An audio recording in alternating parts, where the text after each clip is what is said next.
Bom, meus amigos, eu quero dizer para vocês, eu vou começar aqui uma série de vídeos trazendo um pouco ao seu conhecimento a importância do país vermelho, né? E assim eu vou dar o nome a esse país, e o nome é esse aqui, ó, tá? Então você já vai saber aí que todas as vezes que eu fizer referência de país vermelho será esse país da qual eu estarei me dirigindo, e serão alguns vídeos que eu estarei colocando para que você possa aprender a importância dele no cenário mundial, no cenário global, no cenário ali do ponto estratégico dos Illuminati, para que possam então ter a grande revolução, o grande movimento da nova era, e assim ser estabelecido o plano do grande líder mundial que há de se manifestar no mundo, que é que de fato muitas pessoas estão ansiando e aguardando por esse momento. Então vamos lá.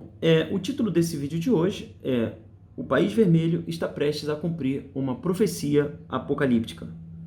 Gente, a nova ordem mundial, ela está chegando e você precisa estar preparado. Por quê? A nova era, ela é um fator necessário, tá, para esses últimos dias.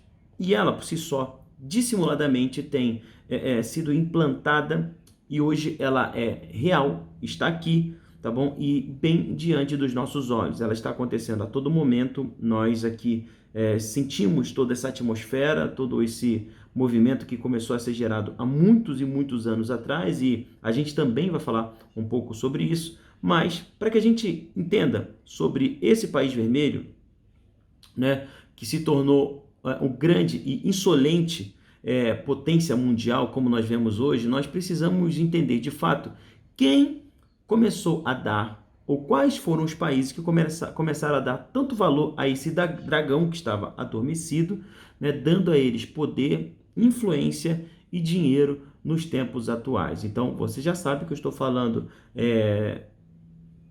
desse país aí, desse país. Então, vamos lá. Eu quero trazer para vocês um texto que está lá em Apocalipse capítulo 9, e você vai acompanhar comigo aí no vídeo. Então, é o seguinte: Apocalipse 9, versículo 13 diz assim: Então o sexto anjo fez soar a sua trombeta, e ouvi uma voz que se projetava dos quatro ângulos do altar de ouro que se encontrava na presença de Deus, dizendo ao sexto anjo que empunhava a trombeta: Solta os quatro anjos que se encontram atados junto ao grande rio Eufrates. Foram então soltos os quatro anjos que se achavam preparados para aquele exato momento, dia, mês e ano, a fim de que matassem um terço de toda a humanidade. O número dos cavaleiros que formavam os exércitos era de 20.000 vezes 10 milhares, de acordo com o número que eu vi.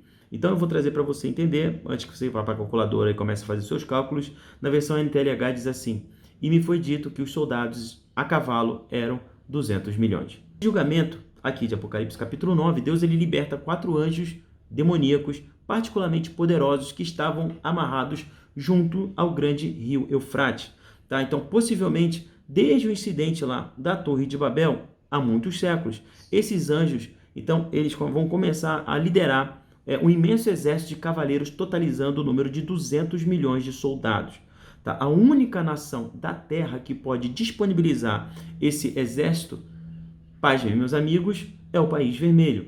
Tá? A população desse país é superior a 1 bilhão de pessoas. Então, eu fiz aí, né, a pesquisa para saber, no último censo deles, dá 1,393 bilhão de pessoas aí, segundo os dados de 2018. De modo, então, que a gente começa a compreender que ele é um país que vai conseguir mobilizar um exército equivalente a 20% da população.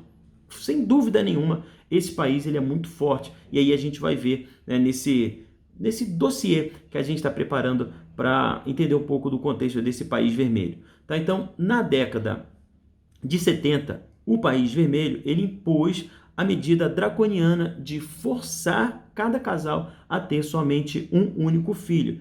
Como os vermelhos consideram muito mais importante a vinda do menino, né, uma criança, um homem vindo ali do seio familiar, os casais vermelhos, o que eles têm feito?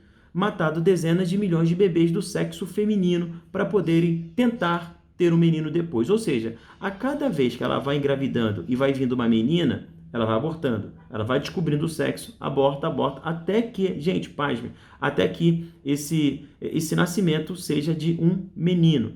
Então, note aí, eu quero que você lembre que esse país vermelho é um país comunista, tá? E que muitas mulheres ocidentais, no caso até mesmo do Brasil, elas desejam ter o comunismo nos seus países, né? Aqui no Brasil. Então, quero só mostrar para vocês aí a matéria que está no Globo.com, que diz o seguinte, olha, abortos seletivos impediram o nascimento de 23,1 milhões de mulheres desde os anos 70. Então, vocês podem ver que a matéria é do dia 25 de abril de 2019 e diz aqui, ó, um novo estudo aponta que o desequilíbrio demográfico entre homens e mulheres se perpetua no mundo desde os anos 70. Em países asiáticos, famílias dão prioridade ao nascimento de bebês do sexo masculino. Então, só para você ter ideia, gente, 23 mulheres, possíveis mulheres daquela nação foram assassinadas, né, foram abortadas, porque aquele regime, ele insiste para que as famílias tenham filhos homens. Olha que doideira e loucura tudo isso que eu estou trazendo para você aqui agora. Então, vamos lá. Essa tragédia, então, ela criou um desequilíbrio na população, como a gente acabou de ver aqui, em que o número de homens acaba superando, isso é automático, acaba superando o número de mulheres ali naquela nação. Olha o que um ex-combatente da guerra do Vietnã, ele diz em 1989. Na verdade, quando eu estava estacionado em Okinawa, trabalhando em inteligência militar, durante a guerra do Vietnã, soube que o Exército Vermelho, combinado com a milícia, era de aproximadamente 200 milhões de homens. Hoje, 2 décadas depois, eles certamente têm esse número de homens prontos para serem mobilizados. Em seu comentário bíblico, no livro de Apocalipse, né, o pastor Hernandes Dias Lopes, ele coloca na página 228, tá, do comentário bíblico Ragnos de Apocalipse. Esse número ele é simbólico, representa uma multidão incontável, ou seja, ele ouviu ali, o apóstolo João, que aquele número era de 200 milhões de soldados. Mas há outras versões que elas não dão, assim, dão a entender que ele ouviu e, de certa forma, esse número é um número incontável de pessoas. Então, a gente já sabe aí que então pode ser que esse número até mesmo ultrapasse o número de soldados. Jesus Cristo, então, ele nos oferece uma outra pista para que a gente consiga identificar esse poderoso exército em Apocalipse, capítulo 16, versículo 12. Olha o que diz. E o sexto anjo derramou a sua taça sobre o grande rio Eufrates, e a sua água secou-se, para que se preparasse o caminho dos reis do Oriente. Bom, gente, no julgamento dessa taça específica, vemos que o grande rio Eufrates ele acaba se secando. Os reis do Oriente para que os reis do Oriente possam atravessar com facilidade na grande marcha, né? Na grande marcha que fará, então, o cerco a Jerusalém. Então, para que você possa entender o seguinte, quando se fala em secar, talvez ali o apóstolo João tenha tido a visão de que um número incontável de pessoas atravessando aquele lugar deu a entender que uma parte dele acabou se secando. E você vai entender isso aqui no vídeo de hoje, tá bom? Olha só o que o texto no site gloria-aleluia.org.br, falando sobre a profecia bíblica a respeito da China, ele começa a mostrar, como você vai acompanhar aí. Na verdade, este aparentemente inocente empreendimento é resultado da logística militar chinesa para deslocar o seu exército para conter ataques terroristas, sufocar manifestações separatistas ou qualquer outro problema público que possa pôr em questão os interesses do país. Assim, a nova estrada de ferro da China que liga Lanzhou, centro do país, a Urumqi, testado em junho de 2014, ajudará Beijing a controlar melhor essa província muçulmana, alcançando até 350 km por hora. O tempo de alta velocidade de viagem de Lanzhou a Urumqi, que era de 20 horas, diminuiu para apenas 8 horas. À medida que o apetite econômico e energético da China aumenta em direção ao oeste, é cada vez mais provável que a China implante estratégias militares para proteger seus interesses. Os trens de alta velocidade, também conhecidos como trem-bala, são compostos por 16 vagões e podem transportar até 1.600 soldados levemente armados em cada viagem nesse trecho. Com o esforço e interesse do governo chinês em aperfeiçoar suas máquinas e estradas, estima-se que em breve a China terá capacidade de transportar 200 mil soldados em apenas um dia, já por várias vias férreas de transporte pesado. A China planeja transportar mísseis intercontinentais com capacidade nuclear. 20 mil vezes 10 milhares são 200 milhões, como nós vimos aqui no versículo, o que quase equivale à população inteira do Brasil. Gente, pasmem com isso, tá? A China, com a população de 1 bilhão e 300 milhões de habitantes, é o único país do mundo que possui e que pode possuir 200 milhões de homens aptos para o serviço militar, disponível a qualquer momento, como você viu aqui nessa matéria que eu acabei de ler para vocês. Então, no próximo verso bíblico, nós vemos que espíritos demoníacos convencem os reis do mundo a se reunirem com suas tropas frente ali à guerra à Terra Santa. Apocalipse 16, do versículo 13 e 14, diz assim: e a boca do dragão, e da boca da besta, e da boca do falso profeta, vi sair 3 espíritos imundos, semelhantes a rãs, porque são espíritos de demônios que fazem prodígios, os quais vão ao encontro dos reis da terra e de todo o mundo. Tá? Então, os reis da terra você já pode considerar aí que são os presidentes das nações, tá? Para os congregar para a batalha naquele grande dia do Deus Todo-Poderoso. Bom, logicamente, essa batalha do Deus Todo-Poderoso, como a gente está vendo aqui, é a batalha do Armagedon, né? Como Jesus Cristo ele nos revela no versículo 16. Muitas pessoas, porém, estudiosos da Bíblia, acreditam que o exército dos reis do Oriente, que atravessará o rio Eufrates, seja o mesmo exército de 200 milhões de soldados descritos ali em Apocalipse capítulo 9, do versículo 13 ao versículo 16. Então, nesse relato que eu estou trazendo para vocês aqui do capítulo 9, os anjos demoníacos eles são liberados e começam a guiar esse poderoso exército. E parece muito certo para nós aqui, nesse tempo que a gente está vivendo, que esse exército de 200 milhões seja parte desse exército vermelho. O exército aqui, ó, dessa camisinha aqui, ó. Ó lá, ó. Isso aqui eu ganhei de presente há uns 6, 7 anos atrás. Então vamos lá. Vamos continuar então lendo Apocalipse capítulo 9 para ver uma descrição que é muito interessante desse poderoso exército do qual nós estamos falando aqui, do versículo 17 ao versículo 19. E assim vi os cavalos nessa visão. E os que sobre eles cavalgavam tinham couraças de fogo e de jacinto e de enxofre, e as cabeças dos cavalos eram como cabeças de leões, e de suas bocas saíam fogo e fumaça e enxofre. Por esses 3 foi morta a terça parte dos homens, isto é, pelo fogo, pela fumaça e pelo enxofre. Aqui está falando de uma grande guerra, tá? De uma escala catastrófica. Saíam de suas bocas, porque o poder dos cavalos, preste atenção nisso, está na sua boca e nas suas caudas, porquanto as suas caudas são semelhantes a serpentes, e têm cabeças, e com elas danificam. Então, em outras palavras, esse exército de 200 milhões de soldados estará equipados com arma de destruição maciça. Então, se a gente começar a considerar armas de destruição maciça, existem 3 tipos no nosso mundo atual. A primeira delas é as armas nucleares, depois armas químicas e, por fim, nós temos as armas biológicas.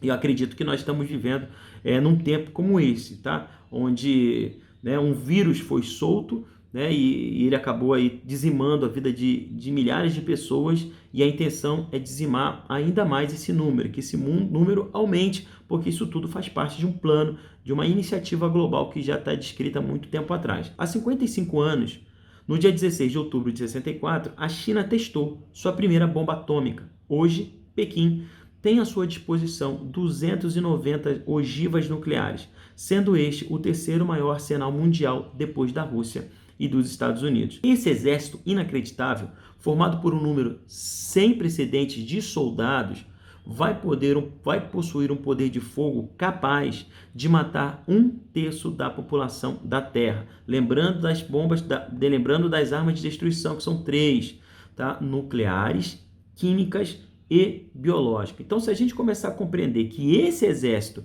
formado por 200 milhões de homens, é o Exército Vermelho, tá? E ali a gente pode juntar desse país, pode juntar com o país de cima, pode juntar com a Coreia do Norte. A gente aí vai ter uma junção desses países para que eles possam, então, ter ali o grande salto, que era o sonho ali do Mao Tse Tung. Quem conhece um pouco da história da China sabe exatamente o que eu estou falando. Então vamos lá. Seus cavalos, eles vestem couraças de fogo, de jacinto e de enxofre. Então a gente precisa entender o que essas cores representam, o que o apóstolo João estava vendo e o que isso e como a gente pode identificar hoje nas nações.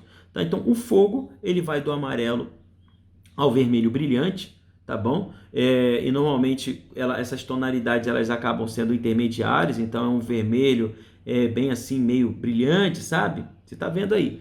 O jacinto, né, que segundo a definição de alguns dicionários, ele tem, algumas versões bíblicas ela vai dizer que é um azul e outras também que ele é um tom meio avermelhado. Você vai ver que o jacinto ele é uma flor, né? Então, se você fizer uma pesquisa aí no Google, você vai ver diversas cores que interpretam essa palavra, o jacinto, tá? E o enxofre, ele é definido como o amarelo brilhante. Então, olha que legal, gente, essas camisas, tá vendo? Que legal essa camisa aqui, olha que bacana as cores. Você já percebeu? Então, vamos lá. Se você observar a arte desse país vermelho, você vai ver que essas cores que foram trazidas aí pra gente em Apocalipse, elas são muito utilizadas e apreciadas até pela cultura local, como você vai ver aí agora. Então, se você está dando uma olhada junto comigo, você está percebendo que, diante de toda essa cultura, essas cores que eu acabei trazendo para você, elas acabam fazendo parte, tá, do universo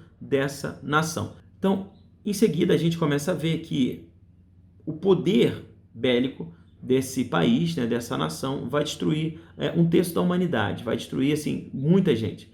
E se a gente começar a imaginar, ele está dizendo que da boca, né, vai vir a destruição. O que a boca, né, tem a ver? O que a cauda tem a ver? Eu preciso entender que situação era essa que o apóstolo João estava vendo, que a gente não vê hoje em dia dragões, a gente não vê hoje em dia serpente. Mas é claro, para o contexto daquela época, se ele teve uma visão do nosso tempo presente, ele não identificava, ele não sabia o que via, então ele interpreta aquilo da cultura da qual ele fazia parte. Então, se ele via alguma coisa tacando fogo, acreditava ele que se tacar fogo era de um dragão, de uma serpente. Então eu quero apresentar para vocês aqui, tá, para sua consideração, que os tanques modernos, os carros de combate e os canhões disparam seus projéteis ou mísseis, principalmente pela boca, né, pela frente ali, tá bom? Para que você possa entender. Mas outros armamentos disparam por trás, a partir da cauda, como viu aqui o apóstolo João. Se você já viu um helicóptero ou um avião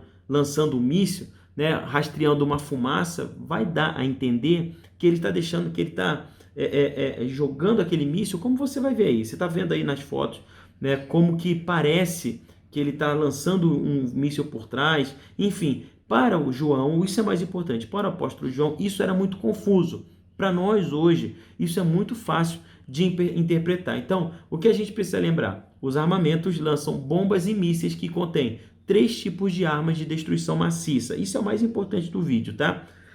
E, é claro, eu estou falando de uma guerra em escala de 5ª geração. E a gente vai ter uma oportunidade, vai ter um vídeo para falar um pouco mais sobre esse tipo de guerra. Você pode ter certeza disso. Então, eu quero separar aqui o destaque de mais uma matéria que diz o seguinte, na CNN Brasil, da data do dia 2/9/2020. As forças nucleares da China irão evoluir significativamente na próxima década, à medida que se moderniza, diversifica e aumenta o número de suas plataformas de entrega nuclear terrestre, marítima e aérea. Disse o relatório, acrescentando que a China está buscando um tríade nuclear com o desenvolvimento de um míssil balístico lançado pelo ar com capacidade nuclear e aprimoramento de suas capacidades nucleares, terrestres e marítimas. Então, meus amigos, o governo vermelho, ele está construindo mega estradas, pontes e até mesmo caminhos marítimos por todo o mundo onde nós estamos vivendo. Tudo isso acaba parecendo ser muito bom, né? Mas como é que você acha que a China vai deslocar todos os seus soldados diante as outras nações. Como nós vimos aqui, eles estão criando praticamente tudo para atravessar com os seus soldados. Então, outra matéria na BBC diz assim: a China está criando uma ambiciosa rede de conexões de transporte terrestres e marítimos para interligar sua economia em expansão às economias da Europa e da África. E sem perder tempo, o país está projetando máquinas de construção sob medida para executar rapidamente esse trabalho. O que nós vemos aqui é que esse país vermelho, ele tem uma importância nesse cenário escatológico muito grande, mas muito grande mesmo. Mas esse país vermelho, antigamente, ele não possuía alta tecnologia.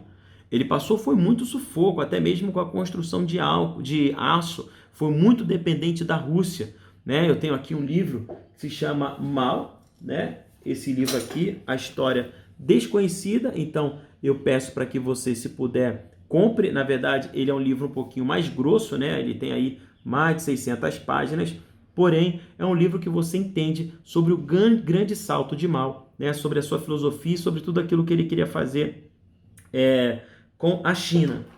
O que é importante para a gente saber aqui, para a gente definir essa primeira aula de hoje, esse primeiro vídeo de hoje, é que a China teve o apoio para se reerguer. Um desses países, é claro, foi a Rússia, mas há um outro país no Ocidente que deu asas para que a China pudesse voar, entender e pegar a grande oportunidade de se transformar numa grande potência. Mas eles não fizeram isso sem um desconhecimento. Há uma agenda programada para que essas nações comecem a entrar em conflito. E é sobre isso que eu vou falar no próximo vídeo. Peço para que você deixe o seu like aí, se inscreve no canal, compartilhe esse vídeo para quantas pessoas você puder, para que a gente consiga então fazer com que todos saibam desse cenário global que nós estamos vivendo, já que o interesse desses caras é de fato a dominação global. Deus abençoe você.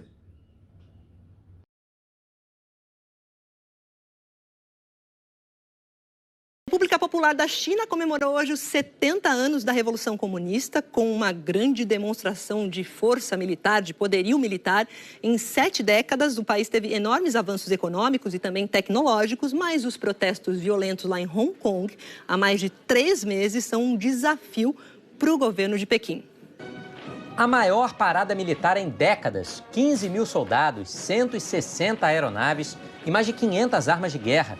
Algumas mostradas em público pela primeira vez, como estes mísseis de longo alcance, capazes inclusive de atingir o território americano.